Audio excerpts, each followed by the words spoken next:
अगर हिंदुस्तान की लोकसभा में अगर आपके 10 से 15 एमपी होते, सोचो तस्वुर की दुनिया में आपको लेकर जा रहा हूं, अगर 10 से 15 मुस्लिम एमपी होते तो हिंदुस्तान की पार्लियामेंट में असदुद्दीन ओवैसी अकेला महसूस नहीं करता अपने आप को। मैं अकेला महसूस नहीं करता, यकीनन अकेला महसूस किया मैं।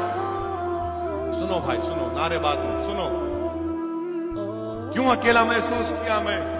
सबके पास जाकर समझा रहा था, हर एक के पास गया, और खुदा की कसम मुझे जिंदगी में कभी इतना अकेलापन महसूस नहीं हुआ। मैंने अपने हाथों से अपनी बाप के जिस्म को खबर में उतारा, उस वक्त भी अकेलापन महसूस नहीं हुआ जब मैं अपनी आंखों के सामने देख रहा था कि मेरी शरीयत में मुखालफत की जा रही। मैं बेबस था, अकेला देख रहा था, ऐसा दिख रहा था कि दोबारा 6 दिसंबर मेरी आंखों के सामने नजर आ रही कि किस तरह से तुमने मेरे मस्जिद की ईंटों को निकाला था, उस तरह का एक मंजर पेश हो रहा था। कि इसलिए हमको आप दिखाना चाह रहे हैं कि हम जिंदा नहीं रह सकते, कि हम अपनी शरीयत पे चल नहीं सकते, इसलिए हमको आप अकेला करना चाह रहे हैं, पीछा करना चाह रहे हैं। हिंदुस्तान की लोकसभा में जो लोग तमाम सेकुलर पार्टियां, ठीक है मैं भड़काऊ भाषण देता हूं, मैं सबसे खराब आदमी हूं, हिंदुस्तान के अगर 100 करोड़ आबादी का सबसे बदनसीब आदमी है तो वैसे ठीक है, मगर ये तो बताओ कि 540 के ऐवान में सिर्फ 4% मुस्लिम एमपी क्यों जीत के आते?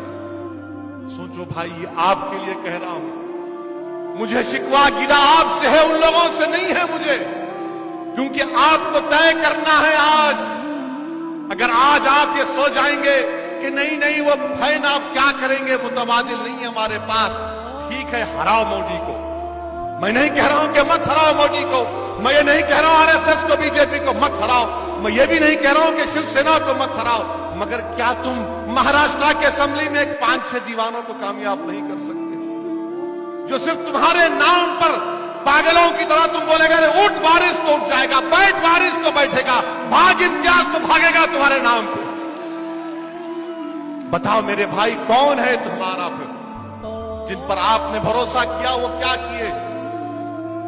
लोकसभा की उस बहस के रिकॉर्ड को खाकर पढ़ लो आप, हर एक की बहस आपके सामने है, किसी का नाम लेना नहीं चाहता, मगर सब डर रहे हैं कि इलेक्शन में जीतना है, हमको हिंदू वोट नहीं मिलेगा, यही हकीकत है ना। और फिर हमसे आके बोलते, खामोशी में आके बोलेंगे देखो भाई 19 का इलेक्शन आ रहा, मोदी को हराने का। हम मोदी को नहीं डाले वोट, ना हम कभी डालेंगे इंशाअल्लाह होता। आपने डाला मोदी को वोट, आपने कामयाब किया बीजेपी को, शिवसेना को हमने नहीं किया।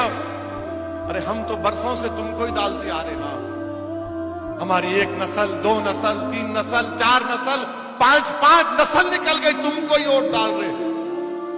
मगर जब असदुद्दीन ओवैसी खड़ा होता है तो बोलते वोट काटने के लिए आया, वोट काटने के लिए नहीं आया भाई, मैं अल्लाह गवाह है, मैं वोट काटने के लिए नहीं आया।